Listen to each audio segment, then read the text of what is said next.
It's Doug from Wisconsin here.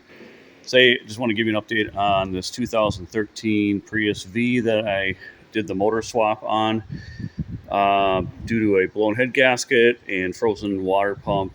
And they had put head gasket sealer in the system, but that's not always meaning that we're going to replace a motor, but we just did it for various other reasons. Anyway, got the car running, was out on multiple test drives and kept getting hybrid vehicle error codes.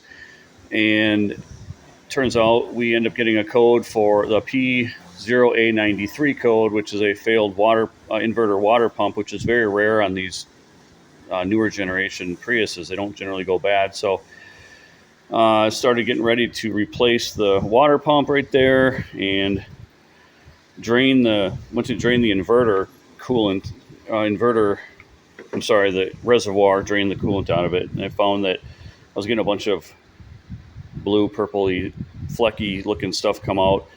And then I realized that somebody had filled the reservoir here with whatever Blue Devil head gasket sealer or whatever same stuff they used on the other side. And so now we have an inverter system that has its own separate radiator, its own separate water pump, and its own separate cooling system in general that's now full of this head gasket sealer. So this is a first for me. I'm not sure. I'm going to do a couple different things. First thing is going to try to just see if we can flush everything out of here using some Prestone cooling system flush. See if we can get the radiator free, and maybe even the water pump might come free if we can get this stuff out of here. I'm prepared to replace the water pump if I need to, but first step is going to be just flushing everything out with a little bit of pressure and see if we can get that stuff out of there.